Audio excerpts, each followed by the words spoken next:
Hello everyone, and now welcome to a 2v2 matchup. MuscleMike and Sonik going up against ReaVeR and D4rK. Sonik spawning as the blue night elf up on the top side of the map. His partner, I will also be making spawn blue as the, blue orc over here on the top left.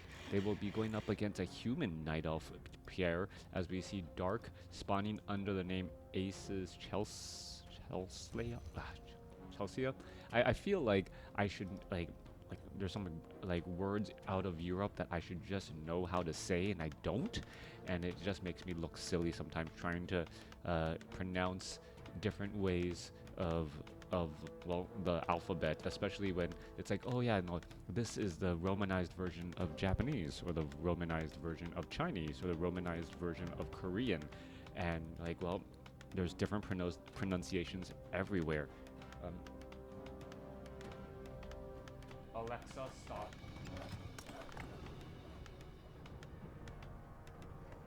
Alright, there you go. Sheesh.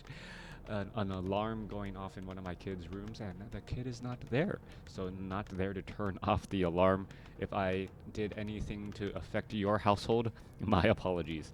Anyways, coming back across here, Archmage going to be trained up down here on the red team, and it is going to be a Demon Hunter for the red team going up against a Farseer and a Farseer and a Priestess of the Moon. Now, Priestess of the Moon, an interesting choice. That does mean that we are expecting to see more ranged units. One of the things that is very powerful about the Priestess of the Moon is that it gives damage bonus, to all ranged units. And for a second, I thought the Priestess of the Moon was paired up with human, thinking, wow, Spellbreakers would be even more powerful in that front line spot, using a little bit of range, but a little bit of a shorter range. Not going to be the case, though, as the Farseer are now out on the move here, heading down to the south side. Farseer ready to put in some pressure. Grunt gonna come across a Grunt, try to exchange some blows. A Grunt does have a bit more hit points, but deals significantly less damage and, well, has less armor. Grunt now making its way off to the north here, perhaps to try and put in a bit of pressure. More Grunts and Peons making their way down to the south here. What is happening? Archmage on the south looking to clear out this creep camp here and perhaps set up an expo. We see a quick detonation and now more damage as we see a quick snare being thrown across here as well. Alright, little bit of damage getting racked up here. Archmage could take a little bit more. Priestess of the Moon comes in from behind here and maybe getting some searing arrows onto some wisps and some other peasants as well. Damage can easily rack up as this is a two-on-one fight here. Two heroes going up against one as another peasant now getting cleaned up once more. Alright, Priestess of the Moon just doing the target practice on those peasants. One more shot. Final will finish it off as the Archmage now looking to back away. Not quite sure where the other red hero is all this time. Red hero, Demon Hunter, trying to do a little bit of creeping, has taken damage and doesn't have much experience to show for it, as that is going to be a problem for this red hero here. Continuing the fight back and forth. What is D4rK? Oh no, that's... Yeah, what is D4rK looking to do? D4rK needs to retreat back, perhaps drink some Moonwell juice before he can really join in on the battle, but both the Archmage and the Demon Hunter have suffered quite a few blows. Now, the footmen are pretty much being ignored, and at this point in the stage, unless you can guarantee a kill on the footman, you really aren't chasing after it here. We are looking at some narrow passageways between both sides. Grunts are going to try and go after the Demon Hunter, but I believe the Demon Hunter has a big enough lead, and there are enough Moonwells for him to be able to recuperate and bounce back nicely. All right. During all of this time, let's take a look back at home. Sonik is staying at tier 1, going for dual Ancients of War with mass Huntresses. Meanwhile, tech to tier 2 has been started with a Voodoo Lounge to try and heal up that Farseer when the time comes. There goes a Grunt, level 2 now on the Archmage. Demon Hunter going to be benefiting from some Brilliance Aura. Could perhaps get off some mana burns as well as some Spirit Wolves. Well, the Spirit Wolf needs to get taken down there as more damage is still racking up. Demon Hunter down to 122 hit points. Has to be very careful as we see a deny from that Farseer there. Farseer now throwing back the other way. A big surround onto the blue Grunt here, and MuscleMike taking quite a bit of damage and going to be losing a unit there. However, the Priestess of the Moon does get up to level 2, and that does mean True Shot Aura for the Priestess of the Moon. And, well, True Shot Aura for the Priestess of the Moon means more damage for everyone else as well as, I don't know how that worked. There was a shadow meld. There was a sentinel right there. And unless that pillar blocked a line of sight, there was no reason why the surround needed to have been broken. Perhaps they just saw the shadow melt and thought, you know what, I can't attack because that unit is being shadow melted, but that shouldn't be the case at this point. All right, more damage. There's a reveal right there. There's that crystal ball. Archmage, well, Priestess of the Moon trying to get away down to 74 hit points. Unit's going to try and retreat back here. Archmage going to try and get in front. May be able to do exactly that, as there's a little bit of searing arrows, and suddenly the Archmage finds himself completely swarmed around these fast-moving huntresses, and now he's the one in danger. Coming back around the other way, well, ReaVeR's scout is going to get taken out here. All right. Oh, that's the reason why. The huntresses, even though it has a red lighting, is actually blues. So that is the reason why if you got confused by the red and blue and that sentinel and why, well, they stopped attacking, that is the reason. Color blindness, I guess, or a little bit of problem in the colors, thereby making it look like units are there scouting when they are in fact not. Anyways, coming back around, Kobo Taskmaster going to get cleaned up here. Priestess of the Moon may actually get to level 3 off of this creep camp, or get very, very close to level 3. There it is, pretty much on the money, as the Priestess of the Moon heads off to the north and now needs to heal up. Sonik is actually expoing behind this. There's a tech to tier 2. That is a bunch of, well, that was a bunch of full moon wells, as the Priestess of the Moon does need to try and heal up. Meanwhile, back on the left-hand side here, Archer trying to defend against all of the grunts. Farseer still sitting at level 1 after all this time. Hasn't really landed the kills that it needs, as the Farseer is just testing to see what else is being built. Ancient of Lore down to the south side here. Demon Hunter trying to head back off to the north. Farseer double backing around, unsure of what to do next. Meanwhile, Sonik bringing in this large Huntress army with level 1 weapons upgrade just around the corner. Demon or Keeper of the Grove out on the battlefield and is able to get a nice entangle here. So Dark, with the addition of that Keeper of the Grove, has a way to stop fleeing units and actually deal significant damage. Huntresses are now, well, looking to finish off this Ancient of Lore before it's able to get up and running. More, well, nice little Sentinel Scout getting added in here. True Shot Aura level 2, so big damage bonus. Suddenly, all of these units dealing 30% more damage than they were just 2 minutes ago with that level 3 Priestess of the Moon and that level 1 weapons upgrade. All right, coming back around, one poor Huntress going to get cleaned up here. Units are now trying to retreat back. There is another entangle, and Sonik going to lose 2 units well, pretty quickly, as the Huntresses, well, give experience across the board. All right, so here we go. Huntresses taken down. Archmage trying to clear up the remainder of this creep camp here. Paladin is out on the battlefield. Should be able to give a bunch of holy lights and keep those other units alive and well. All right, not quite sure why that rogue wizard is being left alive, but meanwhile, we're looking at mass huntresses inside the base of ReaVeR here. ReaVeR's going to have some problems trying to repair that arcane tower. However, the arcane tower just doesn't do enough damage against these huntresses, even though it's piercing. Units are retreating back now. Archers can lob a couple of attacks. Are we going to see an entangle? We are going to see an entangle. One huntress goes down, with another about to get taken down too. All right, archers, target practice against a stationary huntress. One final round of volleys takes it out. All right, MuscleMike ready to bring in the Tauren Chieftain, the Farseer. We're looking at the Archmage nearby with the Paladin as well, and in comes the pressure.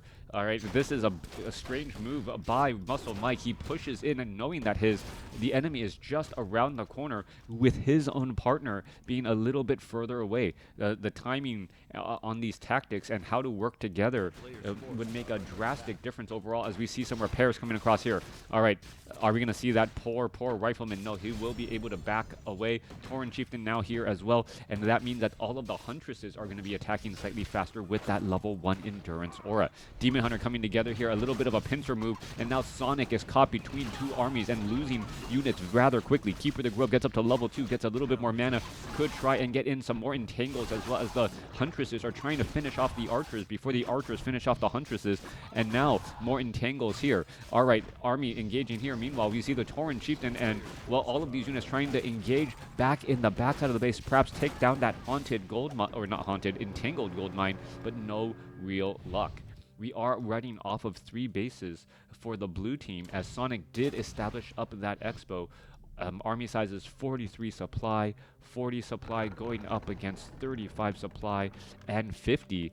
ReaVeR having a rather large army, and also having well-leveled heroes, a level 3 Archmage, and a level 2 Paladin, when MuscleMike is still only at level 1 on both his Farseer and Tauren Chieftain. Alright, well, as I say that, perhaps MuscleMike is going to get up a higher level here in just a second. Priestess of the Moon about to get to level 4 as well. Some easy creep camps in order to do that. Where is the Farseer? Farseer purposely backing away, as the Tauren Chieftain wants all the precious experience for himself, as well, he has no way to spend his mana and no way to be useful. That Shockwave should change things up a little bit. Farseer now going to be in a little bit of trouble. There's an Entangle, and now mana burned as well. Level 1 Farseer trying to buy a little bit of time, trying to get away, as the Expo of Sonik at the 3 o'clock spot now being defended with a Scroll of Town portal. Alright, where's the army? It is going to be an army of grunts here. Farseer trying to escape away, and it looks as though the Farseer is down to 11 hit points. It will be able to make a little bit of distance here as both sides are fighting through. Alright, Glaive bouncing. Are they going to find a couple of easy or fortunate bounces for all of these units here, as the Archmage, well, gets a nice Holy Light to try and stay alive. Grunts trying to dive in onto all of the Riflemen, as now the Farseer, or the Archmage, now being forced to retreat, but that means that the main base of MuscleMike is wide open, but with fortified armor on those Orc burrows and those peons, and while getting a bit of repairs, there's not much that can be done by Dark. Dark being forced to retreat back here. Tauren Chieftain desperately wants to get up to level 3, level 2 Endurance Aura, or level 2 Shockwave, both pivotal, and that's the reason why we say odd levels on heroes are so much more important than the even ones, as it pushes that the second level of that ability, making it that much stronger. I think it is going to, well, he hasn't chosen which talent it will go into yet. It is going to be level 2 Shockwave, perhaps to aim that attack a bit better, and then allowing the Glaive bounce from the Huntresses to finish them off more quickly. Ultra Vision now being researched by the by Sonik, as he does have a decent army, and now we're looking at a massive Dryad army coming across here, and another Entangle catching a 3 supply unit before he can really do anything else. Alright, 56 supply going up against 43. The Bestiary suffering a little bit of damage here. We need to see perhaps more Raiders engage. And, well, the Huntresses are actually coming in a single file line. Are we going to see enough damage here, as the Huntresses are trying to Shadow Meld? Level 4 now on the Priestess of the Moon. There's a Healing Ward being placed down by Dark. That's quickly going to get shut down there, as the Priestess of the Moon is using Searing Arrows to put in pressure. Meanwhile, off on this side here, ReaVeR going after the Expo here, going to go ahead and easily take it down with a Goblin Sapper and dealing significant damage. Back on the bottom left here, we are looking at the Farseer sitting at level 2, Tauren Chieftain sitting at level 3, and we are just sniping down bases left and right. Base trade scenarios. If you are up a base, why not do it? As we see, it is now 2 bases versus 1 mining. Alright, Tauren Chieftain is back here. And the Tauren Chieftain, with that level 2 Shockwave, was able to put pressure on any repairing wisps and take them out. Level 3 now on to that Paladin, who does have a Book of the Dead. Archmage is at level 4. Plenty of abilities to go for, as the Tauren Chieftain and the Farseer need to find a proper position to try and engage. Alright, Tauren Chieftain ready to push here. Archmage does have a Scroll of Town portal. Not quite sure why he is sticking around in this fight, unless he is purposely trying to buy time for his opponent or his partner to clear things up. Backing himself into a corner. We're going to be looking at a couple of bounces, and, well, there goes a Footman, a Huntress, able to stay alive.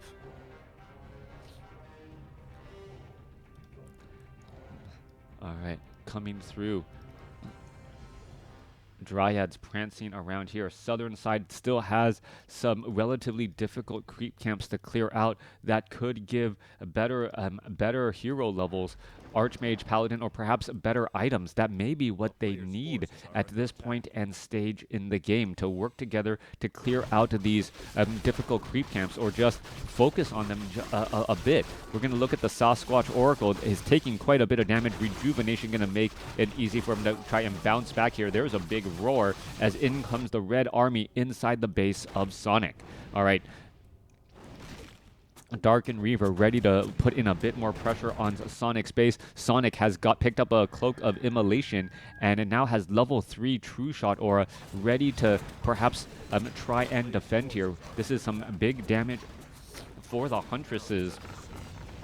As we're looking at the Raiders now, well, just pillaging the bases here. All right, a little bit of repairs going on. There is a shockwave ripping through as well. Torrent Chieftain doesn't have all that much mana, and both sides are fighting inside the main base here. We do see that the Tree of Eternity does not have Nature's Blessing, so that additional 5 armor is missing as the army is now trying to retreat back here. Raiders are continuing to push across. Do we have pillage? Well, we do not. Oh, it actually looks like we do have pillage as the Raiders are now diving in onto the castle now. Castle suffering quite a bit of damage. Arcane Tower, well, not feeding back the Torrent Chieftain any longer since it doesn't need it. A bunch of ensnares onto all of the peasants, but they were able to keep that castle alive. Teleporting back off to the north, and then we see a round of Scroll of Town portals on both sides. It is still 2 bases to 1 right now, as south side here, Dark has not yet entangled this gold mine, so major loss of gold, close to 1,400 right now. Going to be about 1,500, 2.5 minutes of non-mining coming from Dark. Dark's army sitting at 37 over 70, obviously suffering from that economic hit. ReaVeR, well, still has the higher level heroes in, I believe, with the Archmage and that Paladin, but slowly it feels as though Sonic's level 5 Priestess of the Moon and army should be able to push through. Still surprisingly, no Orb of Venom on Sonic's Priestess of the Moon, as we are at Tree of Eternity, and now we see Nature's Blessing being researched. All right, Raiders coming across again and going to start pounding away at this door once more, trying to take down the barracks. Meanwhile, on the bottom left, we're looking at more buildings about to be taken out once again. All right, we're looking at the Huntresses. That should be able to easily clear out all of this here, as we see a rogue wizard actually making his way out, joining in on the battle in a strange way. Sonik gonna lose one Huntress there, as the Raiders are still pushing across. There's another Scroll of Town portal trying to retreat back out. One Raider does get taken down, trying to hit all of these arcane vaults, get a little bit of damage, as now the Tree of Eternity is trying to get repaired as well. Rifleman going to be joining in on the battle here. A little bit of heals. Torrent Chieftain does have that Immolation. Are we perhaps going to see some shockwaves take down that water elemental? That's some easy experience there. Yeah, just a couple of easy shots there, and you do need to defend, as the Rifleman, Dryads, and Mortar teams are here putting pressure on Sonic's base. Meanwhile, Sonik is clearing out the remainder of Dark's base, so nobody likes the Night Elves this time around, taking down all of their main buildings.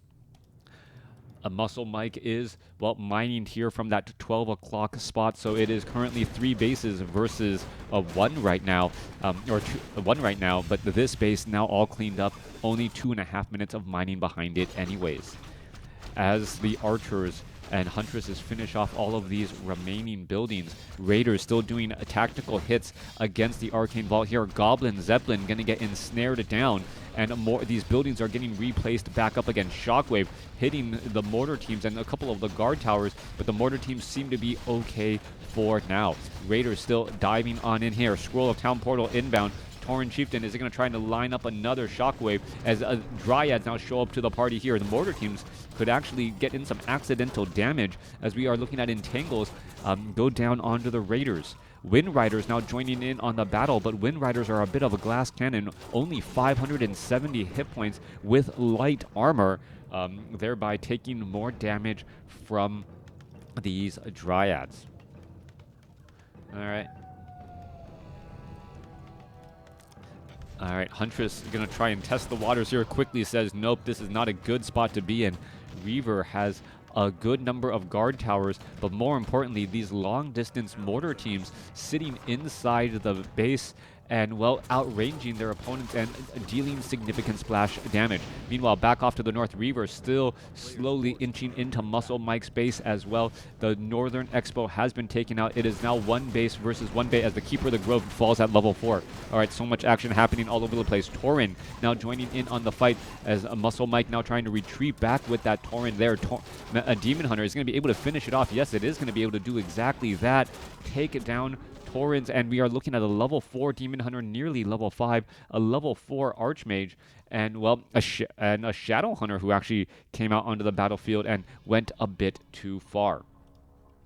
Trying to rebuild a tree of life here, get a little bit more mining going. Sonik still has plenty of gold, not that much lumber. Perhaps more lumber needs to be harvested. Only a handful of workers off to the north.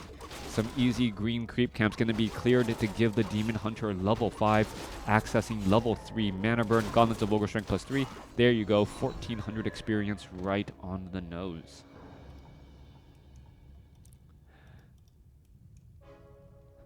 All right, with this, 45 supply going up and 25 supply going up against 58 supply, and I don't know how much for the Night Elf, since there are no buildings for the Night Elf available for me to, well, toggle on. It looks as though that one Tauren is going to get caught out again. Goblin Zeppelin elevatoring, but ends up dropping everything. Dizziness abound here. No Scroll of Town Portal. Everyone's trying to back away, and that may be the game there. A big setback loss, losing a bunch of units. Shadow Hunter already retreating back.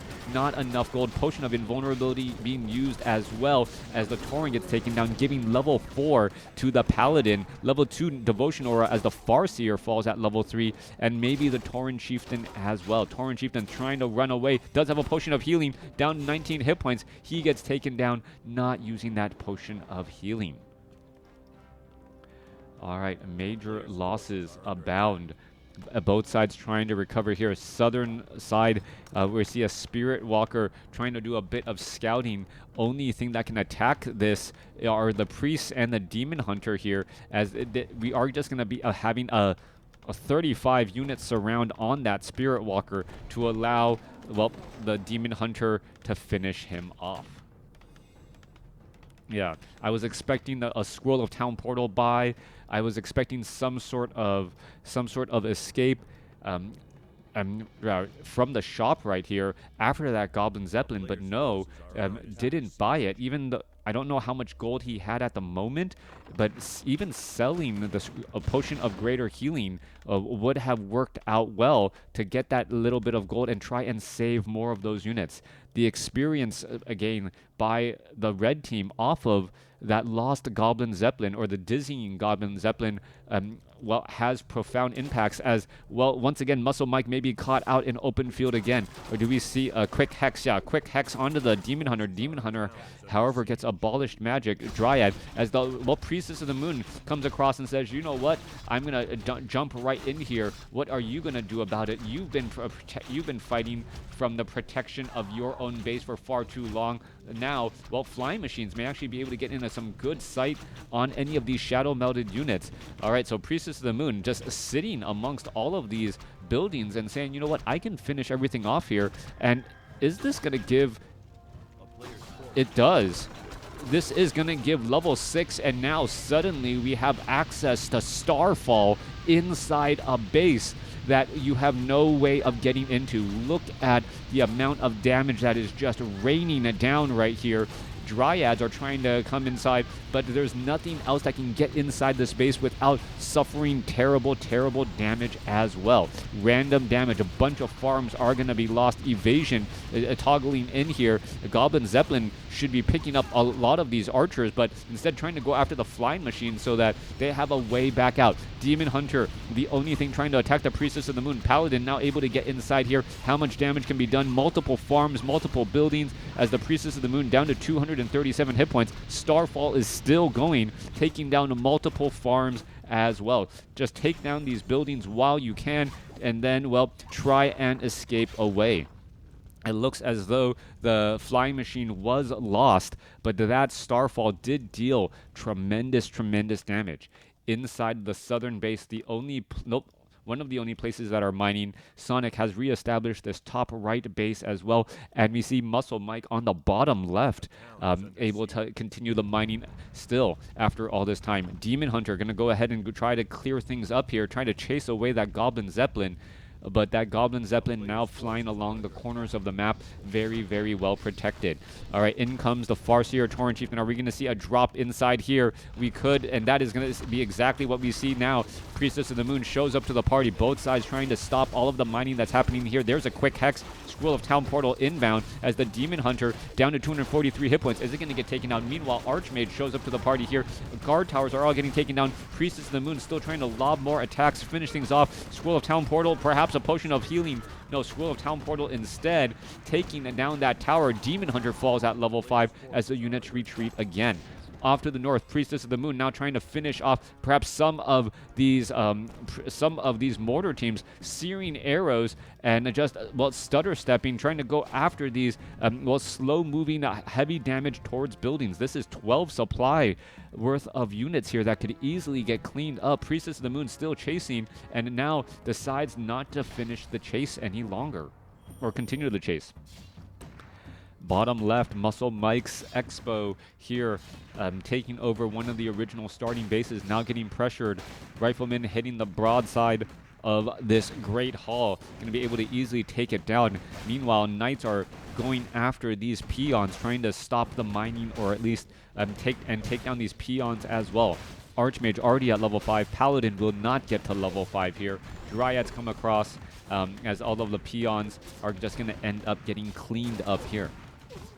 All these peons are doing are buying time to allow this, blue army to come back across and now put pressure on this southern town hall. Chain Lightning pushing through. There's a Shockwave as well. However, the Chain Lightning Shockwave combination not strong enough to take down all of those peons. Many of those peons currently in the red, but able to stick around. All right, couple of ensnares. Units are just going to be doing tactical hits as the Priestess of the Moon once again uses Starfall in the main human base to try and finish things off here.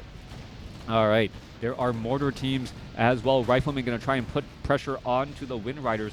Starfall, you try and get closer. The Priestess of the Moon, as soon as you get close enough, the Orc army is going to try and engage, and this is going to be a little bit of a benefit there. Starfall does actually hit these Dryads. The Dryads are getting pressured into a tight point as the Priestess of the Moon uses a potion of healing in time, but now maybe in a little bit of trouble. Could easily pick off these units one at a time as well. That Starfall damage really putting all of these units into the red, and that is the game. D4rK and ReaVeR leaving as MuscleMike and Sonik able to outlast in this 2v2 matchup. Let me know what you guys thought about this game in the comments below.